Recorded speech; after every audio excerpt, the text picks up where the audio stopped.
Victim. That's a word we hear a lot today. I think sometimes we rush to use that word too quickly. There are those that claim they were victimized regardless of the whole truth of their story. Their parents were a little too strict on occasion. They claim they were victims of child abuse. Or if the boss expected extra effort and needed them to work some overtime to get a project done, then they were victimized by a tyrannical authority figure. I'm not talking about those kind of situations. When I talk about a victim, I'm talking about those that are genuinely victims of unfair treatment and unique mistreatment. We hear about those cases periodically in the news, and our hearts go out to them. Children mistreat other children. Students in school mistreat other students. Wives mistreat their husbands. Husbands mistreat their wives. Pastors mistreat their congregations and vice versa. You could think of dozens of more examples, I'm sure. Most often, the things we suffer are not criminal acts, but rather just unfair experiences, and they're hard to bear. And when those happen, the greatest test is the test of attitude. If we're ripped off, we want to rip in return. It's our human nature. We want to get revenge, to get even, and we wait for the moment to pounce. And as we wait for that moment, we begin to feel the chains of that attitude. It binds us. It steals our freedom and enjoyment of life. We get obsessed with that opportunity. For the last few weeks, we've been looking at the life of Joseph. Joseph was from a classic dysfunctional family. He had 3 stepmoms, 6 stepbrothers, all living in the same house at the same time. Sounds like a Kardashian, doesn't it? Joseph is his father's favorite child, and Jacob, his dad, is unwise enough to openly display his favoritism. And the result is that Joseph's brothers are jealous, they grow to hate him, they sell him into slavery, and they convince their father that he'd been killed by wild animals. So one minute he's a 17-year-old boy with all his life ahead of him, and the next moment he's a slave on his way to Egypt, whose only prospect is a life of drudgery. So Joseph's bought by a man named Potiphar. Years have passed. He's worked his way into a position of responsibility as head of Potiphar's household. Potiphar's wife decides she wants Joseph sexually and begins to pursue him. One day she grabs him and demands that he sleep with her. He refuses, flees her presence, leaving his cloak in her hand, and she gets angry and she begins to scream. She screams that he had assaulted her. After all, she had his cloak in his hand, and then Potiphar has Joseph thrown in prison. Now, it would have been easy at that point for Joseph to give up in despair. He was unjustly imprisoned. In fact, he was in prison for doing the right thing. In this moment, I want us to look at the story of Joseph and see the principles of why we should not give up in disappointment. You might be saying, yeah, but I'm not in prison. Are you sure? Prison comes in different forms for different people. We can be imprisoned by our circumstances. We can be trapped in situations that we're powerless to change. We can be imprisoned by the expectations of others. You might be imprisoned by guilt. A lot of us are walking around with a load of guilt from things that happened years before. Others may have forgiven us, but we haven't forgiven ourselves. Sometimes we walk around in the prison of unforgiveness. Somebody else did something to us years ago, and we can't get over it. Regardless of what prison experience we may find ourselves facing, Joseph can provide us some insights for coping. One of the things I think we need to keep in mind as we examine Joseph's life is that God is not as much interested in our circumstances as he is of our response in those circumstances. And this morning, we're going to see how Joseph handles the pits of his life, his ability to live in undeserved and unpleasant circumstances with faith, hope, and love. If you have your Bibles, turn to Genesis 39. We're going to start at the end of the passage we looked at last week.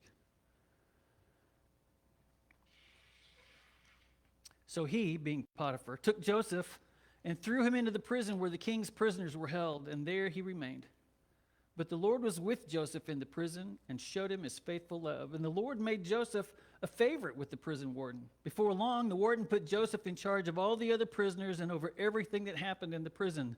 The warden had no more worries because Joseph took care of everything. The Lord was with him and caused everything he did to succeed. Joseph knew that God had not and would not forsake him. Though he did not deserve to be in prison, he responded to it beautifully. What's important was the way in which his character grew during the imprisonment. Another man might have become harsh, bitter, withdrawn, not Joseph. Prison actually strengthened Joseph's character. Earlier in Genesis 39, we read that the Lord was with Joseph and gave him success in everything he did, referring to his time in Potiphar's house. In the verses that we just read, this truth remains the same. Where is God when Joseph's thrown into the dungeon? Does his silence mean he's absent? We're not left to wonder. Verse 23 tells us the warden had no more worries because Joseph took care of everything. The Lord was with him and caused everything he did to succeed. The Lord was with Joseph in the palace of Potiphar, and when Joseph went to prison, the Lord went there too. When a dungeon experience comes, the quickest and the easiest response is to feel that God has forgotten us. When fear threatens to overwhelm us, we need to stop and we need to remember that the Lord is still with us.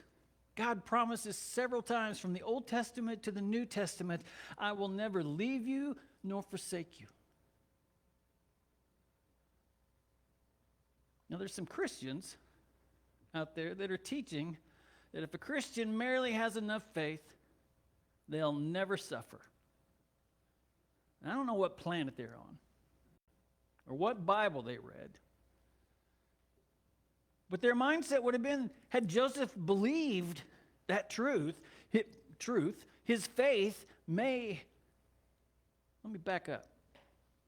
If Joseph had bought what they were selling, his faith would have been devastated because he had faith, but he was in prison. It didn't work out. You know, part of the problem with that mindset is it puts the stress on us to do all the work, right? We got to have enough faith. We got to do this. We got to do that. We got to do that. And then God's obligated. We get things messed up. God's the one in charge. The truth is that God is not obligated to make us wealthy or healthy or well-liked or free of trouble.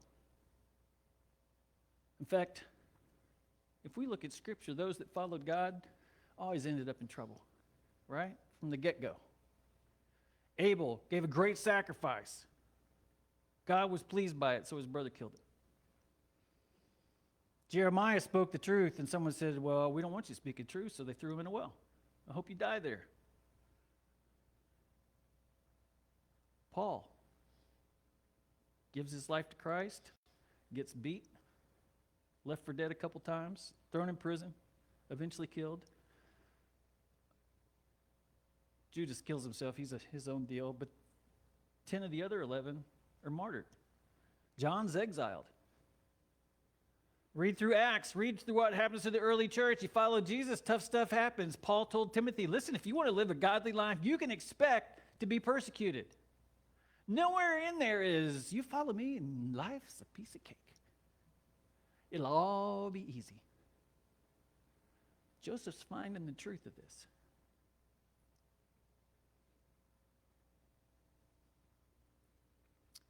God has promised to be with those who belong to him, wherever they find themselves. And he's promised to bring them to maturity. But he does not promise to pamper us or to jump through our hoops. He's far more concerned about our character than our comfort. One of the other things that we learn from Joseph is that he treated every situation in life as a new avenue for service. Starting in chapter 40. Sometime later, Pharaoh's chief cupbearer and chief baker offended their royal master. Pharaoh became angry with these two officials, and he put them in the prison where Joseph was, in the palace of the captain of the guard. They remained in prison for quite some time, and the captain of the guard assigned them to Joseph, who looked after them. While they were in prison, Pharaoh's cupbearer and baker each had a dream one night, and each dream had its own meaning. When Joseph saw them the next morning, he noticed that they both looked upset. "Why do you look so worried today?" he asked them. And they replied, "We both had dreams last night, and no one can tell us what they mean." "Interpreting dreams is God's business," Joseph replied. "Go ahead and tell me your dreams." Joseph's in prison. Eventually, just like in Potiphar's house, Joseph's rewarded with a degree of freedom and unusual responsibility in the prison itself. So the king's cupbearer and the king's baker laying in prison. The specifics of what happened about this falling out with the king were never told. We don't know if they told the joke he didn't laugh at. We don't know, did they give him last year's wine and moldy bread? We don't know. But Pharaoh's ticked off, so off they go. These are trusted officials in Pharaoh's court. The cupbearer was not only responsible for tasting the king's food and drink to make sure that it wasn't poisoned, but he was also a trusted political advisor. You can see that Nehemiah was a cupbearer. The baker had the responsibility of cooking the food that Pharaoh would eat. We continue, though, to see a more mature Joseph. In many ways, Joseph had it worse. These two were in prison on the whim of Pharaoh, so their time was going to be short. Joseph didn't know if he'd ever see the light of day again. And yet he still notices their troubles. And because he was free of bitterness, he becomes a useful instrument for God. When your heart is right, even though the bottom may have dropped out of your life, it's remarkable how sensitive you can be to somebody else in need. They don't even have to spell it out. Rather than saying, "Well, you think you got it bad. Let me tell you what happened to me," you're able to minister. I had to put this cartoon in. This is one of my favorite all-time cartoons. This is a Far Side cartoon. You see Frankenstein's monster, not Frankenstein. Frankenstein's monster. And this guy says, "Hey, you want to see a real scar? Check this baby out." It cracks me up. Since Frankenstein's monster, his body parts sewn together, he's got scars like nothing. But this guy, you ever known somebody like that? I made a post, one of my 2 annual posts on Facebook. So like when you say, "Did you see my post on Facebook?" No, I didn't, because I haven't been on Facebook and whatever. But I decided, well, I hadn't posted anything for 5 months. I should just post something. So apparently it was cryptic instead of obvious. And I said something to the effect of, "Hey, I just wanted you to know I was still alive and glad of it, blah, blah, blah."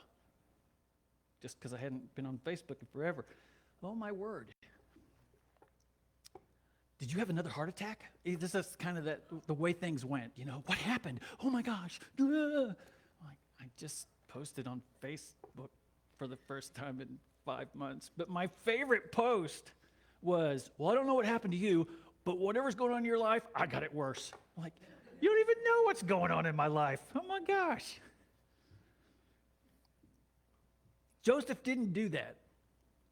Yeah, I'm in prison for maybe life. I don't know. What's wrong? You look troubled today. What's wrong?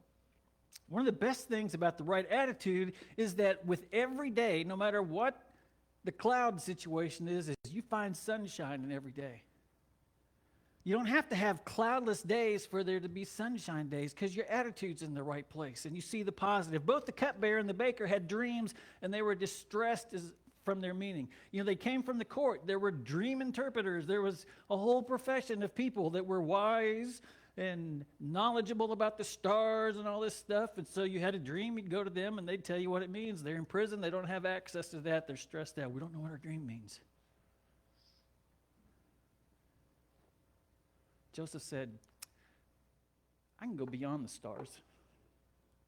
I can go to the one who made the stars. He's the one that handles the dreams. If you like, I'll go to him for you." 9, verse 9. So the chief cupbearer told Joseph his dream first. "In my dream," he said, "I saw a grapevine in front of me. The vine had 3 branches that began to bud and blossom, and soon it produced clusters of ripe grapes. I was holding Pharaoh's wine cup in my hands, so I took a cluster of grapes and squeezed the juice into the cup, and then I placed the cup in Pharaoh's hand. This is what the dream means, Joseph said. He had God on speed dial, is what I'm thinking, because he just answers right like that. The 3 branches represent 3 days. Within 3 days, Pharaoh will lift you up and restore you to your position as his chief cupbearer.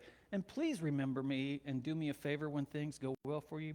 Mention me to Pharaoh so that he might let me out of this place, because I was kidnapped from my homeland, the land of the Hebrews, and now I'm here in prison, but I did nothing to deserve it. The cupbearer goes first, tells him his dream, and in interpreting the dream, Joseph tells the cupbearer that in 3 days he's going to be restored to his position. And I love it. Then Joseph adds a personal request. By the way, we get to see the human side of Joseph here. You know, he knew that few people were closer to Pharaoh than the cupbearer. So hopefully, when this guy gets back to his place, he's going to tell Pharaoh, hey, there's this guy you should meet. Verse 16. When the chief baker saw that Joseph had given the first dream such a positive interpretation, he said to Joseph, well, I had a dream too. In my dream, there were 3 baskets of white pastries stacked on my head. The top basket contained all kinds of pastries for Pharaoh, but the birds came and ate them from the basket on my head. This is what the dream means, Joseph told him. The 3 baskets also represent 3 days. 3 days from now, Pharaoh will lift you up and impale your body on a pole. Then birds will come and peck away at your flesh. Don't you feel for the baker?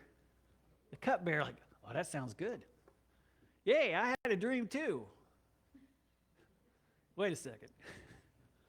How come I don't get a good dream interpretation? You got to respect Joseph's integrity, right? I mean, he knew the dream meant that the guy's going to be killed, and who wants to deliver that message? And he could have made up a nicer story that would have made the baker happy. The baker would have not known the difference till 3 days from then, and then he'd have been gone. It wouldn't have mattered anyway, but Joseph wouldn't have to deliver bad news. But Joseph was a man who told the truth.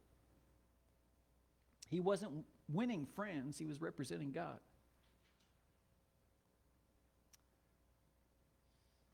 It's important because you need to know that having a contagious, positive attitude towards God does not mean living unrealistically, where you tell everybody nice, upbeat things all the time, whether they're true or not. Thinking positively is one thing, making up junk is another. Thinking positively is not a gimmick. It's what happens when we see things through Christ's eyes. We see the potential and we see the good. And in Joseph here, we see that he chose to trust God regardless of the circumstances. Verse 20. Pharaoh's birthday came 3 days later, and he prepared a banquet for all his officials and staff. He summoned his chief cupbearer and chief baker to join the other officials. He then restored the chief cupbearer to his former position so that he could again hand Pharaoh his cup. But Pharaoh impaled the chief baker just as Joseph had predicted when he interpreted his dream. Pharaoh's chief cupbearer, however, forgot all about Joseph, never giving him another thought. It happened just like Joseph said it would. When he saw the cupbearer taken from prison, I would think Joseph would have thought, now's my chance. This guy's going to say something to Pharaoh, and he's going to get me out of here. We don't know if Joseph knew that his predictions had come true, but I'd guess that he did. People being people, they would have talked. Word would have gotten back to the prison. He may have witnessed the baker's execution there in prison. Who knows? He may have wondered every time the warden came to him if this was going to be the time he would say, Joseph, you're free to go. But even though Joseph hadn't done anything wrong, even though he had told the truth, even though he had asked to be remembered, only silence prevailed. Talk about disappointment. You know, it's one thing when you go 10 years in prison, no hope of getting out, you just get in the routine, you're going through your deal, that's it. But now you have a moment of hope. And now that moment of hope is taken away. And doesn't that dig deeper than if you never had that moment of hope? Instead of being remembered and rewarded, he was forgotten for 2 more years, it says. It's easy to overlook the fact that between all the dream sequences and their interpretations, but for 2 years after the cupbearer left, Joseph remained in the dungeon. What do you think he thought about during that time? The human tendency would be, hello, God, are you trying to put me on hold forever? I never deserved to be here, but I haven't complained. I haven't tried to escape. I interpreted those dreams correctly. I gave you credit, and I told the truth. I did what you wanted me to do. I've been faithful, and I've been forgotten by the cupbearer, and I feel like I've been forgotten by you. But there's none of that. This remarkable man, victimized again and again, continues to wait, to trust, to hope, to lean on God. The fact is that everyone in the world will let you down sometime. No matter how good that person is or how hard that person tries, they will eventually let you down. Your trust does not need to be in a pastor, because I'll mess up. I promise you I'll not ever visit you enough. I'll not ever be as funny as you want me to be. I won't be as intellectual as you want me to be. I won't be as down to earth as you want me to be. Whatever it is you want me to be, I'll not be that. That person that you look up to that you think is perfect, they're not. And if you place your faith in them, you're going to be disappointed, and your faith is going to be devastated. Because there's only one place our faith should be, and that's in Christ.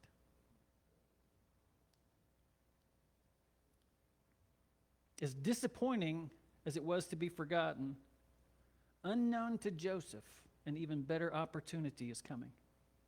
It'll be another 2 years, but it was coming, and it would be worth the wait. That's why the Christian should never fret at the loss of a job, a flat tire, a bout of unexpected illness, or whatever. God is God, and the promise of Romans 8:28 is that he is working all things together for the good of those who love him. It's important to remember that this passage is less about dreams than it is about trusting God's plan and trusting God's timing. Did you catch that? This passage is not about dreams.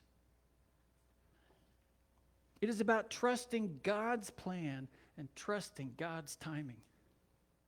Even in the midst of his own adversity, Joseph reached out to help others. Ministering to the needs of others had 2 beneficial effects in the life of Joseph. First, it kept him from wallowing in self-pity. The truth is that there is no relief for sorrow like that of ministry to others. If you can do nothing else, you can listen well and you can comfort others with the comfort that you have been comforted with. It's amazing how things change when you put somebody else's needs above your own and you begin to minister to them. You will find encouragement. You will experience love. You will experience the blessing of God. It may not change your circumstances, but it can change your attitude.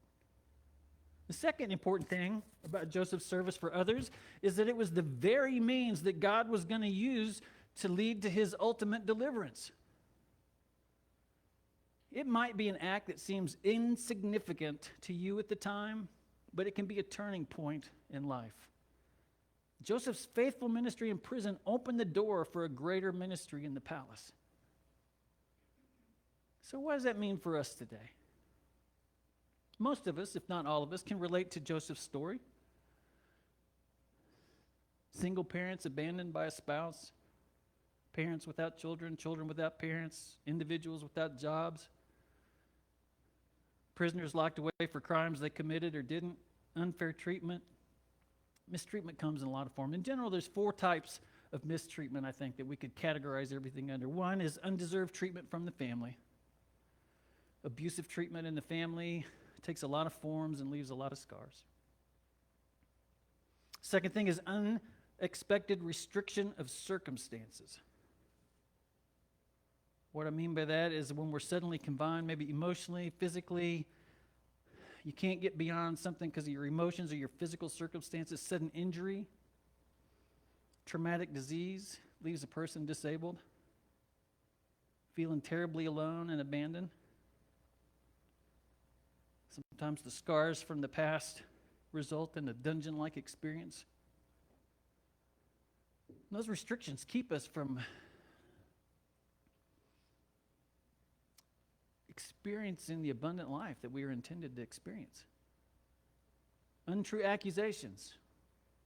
You don't have to live very long on earth before people begin to say false things about you. And the hard part of that is you might know they're not true, and the person lying about you might know they're not true, but all those other people out there, they don't know one way or the other, and they're more than willing to pass along information.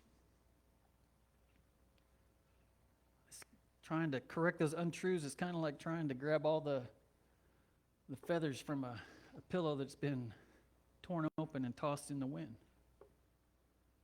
And the last one is unfair abandonment, and I think that's probably maybe the most painful. A divorce, friend turned on you, promises broken. But I want to tell you something. It might be difficult for you to accept, but you need to understand that it is in that kind of pain that God gives his best message.